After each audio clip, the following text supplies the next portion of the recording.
Hello and welcome back to Jeff Walker Discussions.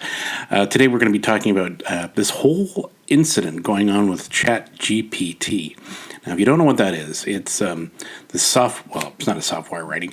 It's a writing program that if you prompt it, it will give you, it'll write out stuff that you can do. Say, like, you want to start a business. It will give you suggestions. You can ask it for titles for movies, or if you're wanting to learn how something gets made, it'll tell you.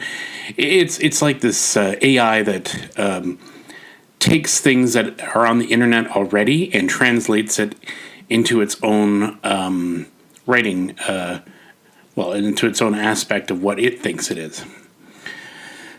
So lately it's been coming up that it's there for a tool to be used, and it's grown a lot. It's people have been really talking about this thing because it's doing things, I guess, that frighten people. It'll suggest better jobs. It will replace jobs, they say. And now I hear that it's even affecting authors, because if you prompt it the right way, it will write out a book for you. Now, to me, that means that it's doing the work for you, and it's also plagiarizing other books.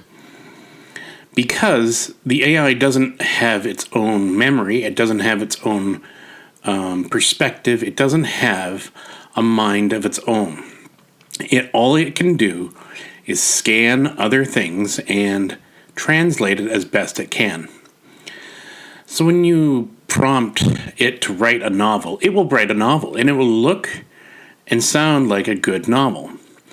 Only because it's extrapolating from other novels, from other things that are on the internet within milliseconds.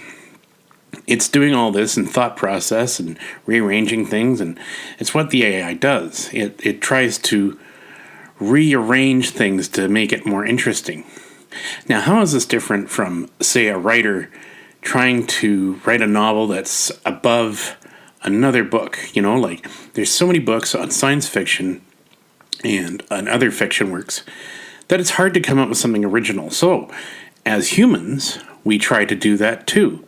We try to rearrange things. We try to, borrow certain elements and incorporate it into our own. So, as an advocate of that, I can see how that would be almost similar. That being said, it's also, the AI is also not a human being. It will not understand certain elements that you want to have in your book. It can give you a basic rundown of characters, of a plot, but it will not actually write the entire novel out for you. Not yet, anyway, but that seems to be where it's going. That people want this to write a novel. To me, that seems like it's a shortcut for a lot of people who aren't very knowledgeable and don't know how to write a book. And that might be good for them. But at the same time, you're also taking a craft away from a writer-artist that does this of their own free will. That they create this stuff on their own without being prompted by someone to give it to them. Now, KDP, I've heard, is trying to acquire this technology so that they can have something on their site for anyone to write a book. And then what are we going to do about that? Because if you've got all these books, nobody's going to read them. You've got self-publishing, and that's the reason why they want to get it. They want to stop self-publishing. They do. They want to have their own controlled media. They want to have their own controlled writing staff.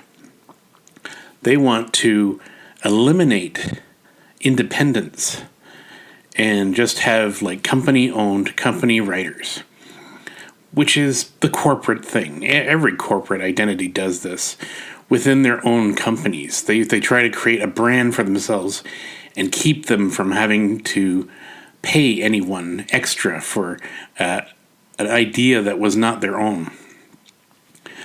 So here we go with writing books.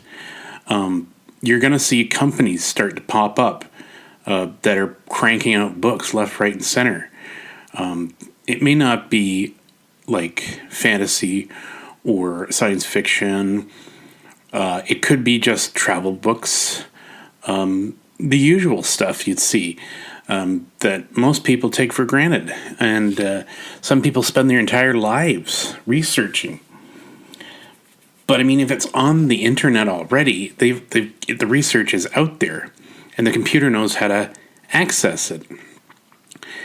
So the AI will learn how to acquire these things and then incorporate it into a book. So it begs the question, is this a tool, or is this a destructive thing that's going to replace humanity's, I want to say, writing ability? I don't know. It's definitely something new, and people are always scared of something new. When YouTube came out, directors, artists, like actors, they thought little of it. But now it's become an accepted form of medium. People put lots of movies out on it. They make their own TV shows. It's just another tool. And now that they've accepted that as a tool, and that they've learned to, craft it in such a way that not everybody's making and stealing ideas, maybe that's what they need to do for Chat GPT. Now, there's many videos on here talking about how to go about writing a book and using GTP, the Chat GPT, and the other Midjourney arts and stuff like. And I, as a devil's advocate for the Midjourney and Wombo art, the AI that creates art using other art, I can see how that would be disheartening to a lot of artists. At the same time, I just go, it's not going to create something beautiful. There's some good images and there's some bad images. It still can't get humanity right.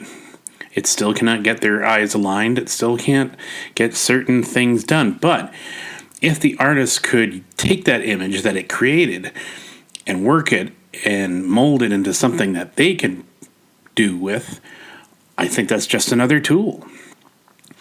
Art is subjective in the most part. And most people are not artists. And you can tell with some people, they'll just throw up any old cover for a book and just have at it. And for the most part, it's there. I mean, this is just another tool for people who cannot write or draw to help aid their process. I don't see the problem as much. I mean, I understand the concerns. I understand the fear. I'm more interested that it's going to take away certain jobs in certain careers. Because, pardon my gurgling, but I think it's going to take away a lot of tedium of jobs. There are jobs that are that are not necessary, and for humans to be in it. And I think that this chat thing will replace some certain things. It's already doing it in some current corporate sections, and even in Audible. Because now that, in Audible and Findaway Voices, they've put in something in their contracts to sample voices, which has outraged a lot of the narrators that are doing this as a professional career, because they're being told that their voices are being used for a learning apparatus for something on Apple. And they were fuming, and they want to stop it because they said that's theft of their talent. That's actually theft of something. But unfortunately, they never looked at the contract. They never. The clause is there, but nobody really. I mean, how often do you honestly look at a contract, the terms and conditions? They muddle it all down in such long like the whole legality of it, that of course you'd glaze over it. But it is interesting that they want to do that they're trying to create AI voices so that you don't have to hire people anymore. You can just click on one of their voice talents that's been generated, and the thing will read the book for you. Good things and bad things about that as well. Yes, it'd be cheaper. Yes, it would be easier for the author to get their books out there with that. The bad side is you wouldn't get as much talent as you would think. Narration is also very subjective. You would need a way to tell the story. And everybody tells it differently. But when I've seen some of the AI-generated stories that are read, it sounds natural in a way, and yet it doesn't, because it doesn't know how to stress or do the nuances of voices. So, yeah, you could say I'm an author on the fence here about it all. On the one hand, I am scared for the technology. And it's a scary thing to see new technology like this just suddenly explode, and everybody's on board. You have to pull back and think about things, and before the new technology becomes overwhelming to a lot of people. And it's funny that this is the thing that everybody gets so worked up about it. When it's, back in the day, if it was a robot or something that was new in science and technology that was physical, people would start a whole thing about that. Now it's all online. It's a future I didn't expect, to be honest with you. But here we are, and we're living in this, I want to say a dystopia, but it's kind of weird where the world's going. And even now, as the whole thing coming out about the AI is controlling the social media, about putting things that most people search as something to be shoved in front and pushing. The more of the hate, the more they push of hate. The more of the sensationalism, the more it throws at people on this social platform, which has really killed the whole idea of this interglobal community. The AIs have kind of spoiled things. And that's not at the fault of the AI, but at the people that created it and were using it, and they've neglected to think about the consequences that came of it. So more thought has to go in before launching this stuff out. But a lot of them just want to get it out there because, hey, it's their baby and they want to show the world. And the world went, oh, great, we're going to take it. And they went, wait, what? So, yeah, writing whole novels with Chat GTP, or whatever it's called. I keep calling it JTP. I keep thinking of that show. But I don't see it replacing writing. I really don't. I see it as another form of helping to aid the writer.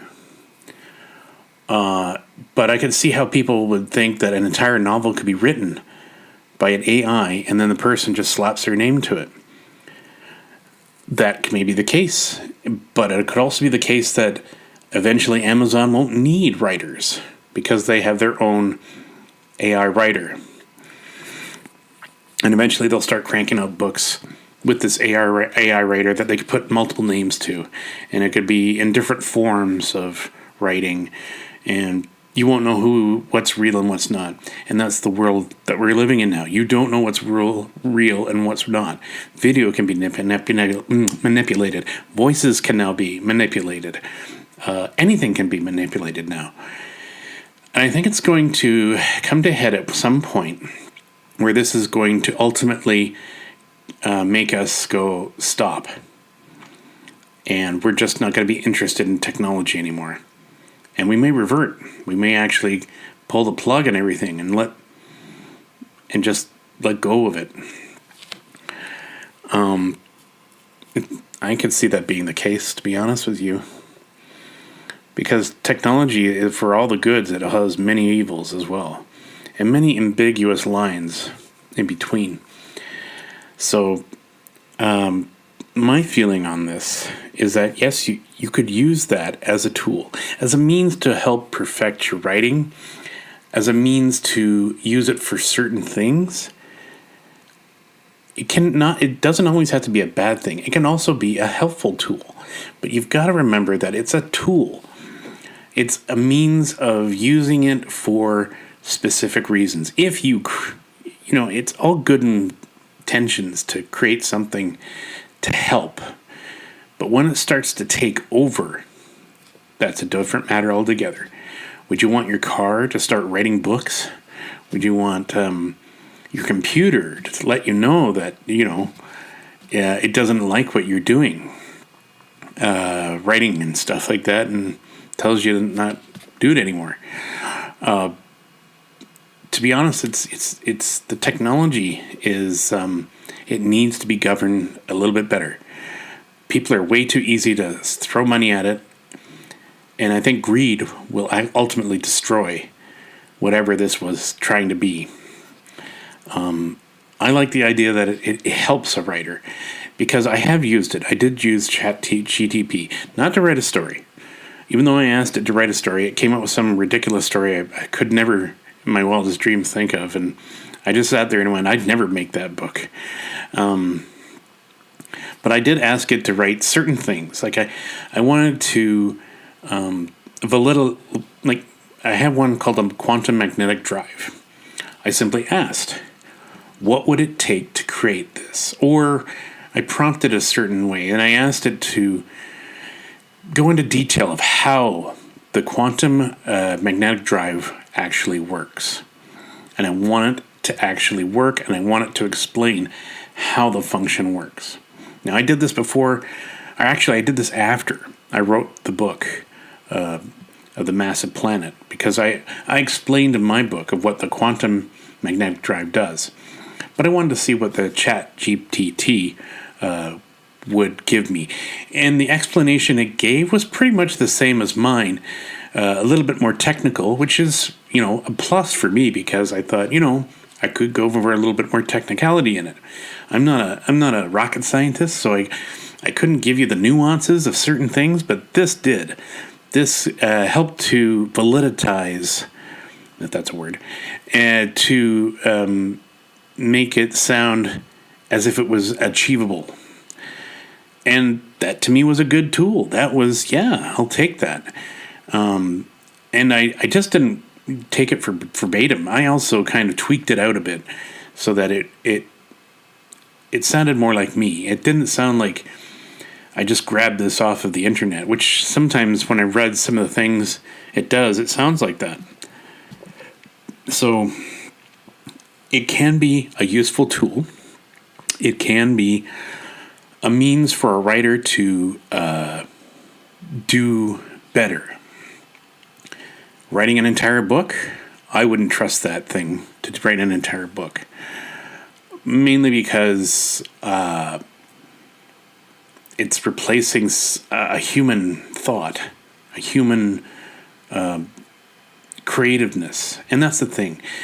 A lot of these books would start sounding the same if a AI wrote it, because it's borrowing on all this library of books. You've got thousands upon thousands of books out there.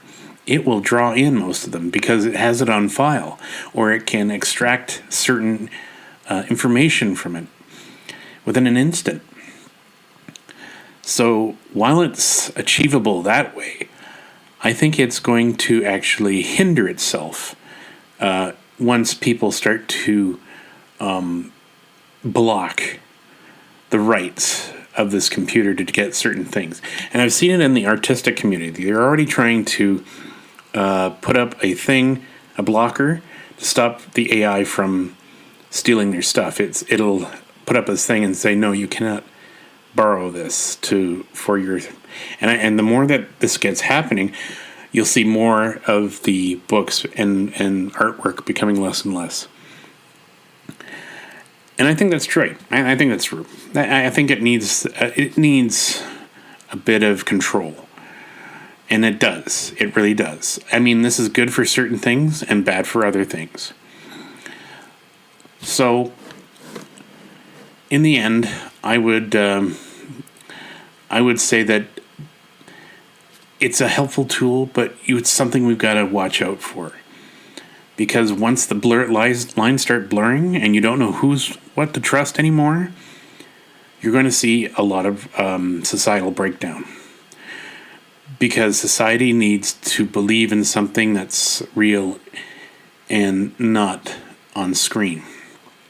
So I think, in one way, the believability of whatever we see on screen will eventually stop. We will start to... it seems like it's trying to push us back into a state where we were at before, and I don't like that, and I don't want the technology to dictate my future. I'd rather tell it what my future would be, and I think if we just learn to control whatever we create, it would be so much better. So, Chat GPT, I don't think I would use it again for anything. Only if I had like technical questions, maybe something that I just couldn't get from Google or something. But I wouldn't trust it to write an entire novel, because to me that seems like a cop-out, and anybody that uses it to write an entire novel is a cop-out, because they didn't write it, the computer wrote it. And it's also borrowed by somebody else, so they didn't make that. Have I done it for art? Sure, but I've tweaked the art. I've created the art to look a little bit better. So I've actually changed elements of the art. So and really, that's all anybody ever does for book covers. If you've looked at half the book art, it's stock images and stuff like that anybody's grabbed. So they didn't create it themselves. They didn't go into space and take a picture of the universe. They've modified it. They made it their own. And in some ways, I think that's what the Mid-Journey and Wombo Art AIs are kind of like. They're just throwing art out there. And I wouldn't try to just go, oh, I'll take that and put it on the book. No, I would actually try to use my artistic abilities, which I do have, and try to tweak it a bit and try to make it my own stamp on it, so that it's not a direct copy. And I think that's the whole idea of what it is. It's copyright infringement. But it's done in such a way that it's not actually copying people. But like I said, if you were posting art, doing stuff like that on these websites devoted to that, definitely have some sort of program where it blocks the AIs from borrowing that art. And like I said, there's been a few places, I think ArtStation does it, where it's starting to put blockers up to stop the AI from borrowing any artwork. And I think there's like, even on most of the websites, they're asking you to click a box to stop it from harnessing any artwork you produce. So that's another thing you could do for books. And I wish there is. Hopefully, eventually there will. That they'll start to put up things like, would you want this book to be scannable by an AI? And you probably just say no. That would work. Unfortunately, companies are greedy. I see Amazon doing nothing of the sort. I see Amazon just totally ditching writers, self-published people, and even indie authors, and just going with their own stuff. Mark my words. Put them down right now. That'll probably happen, and I guarantee it'll happen.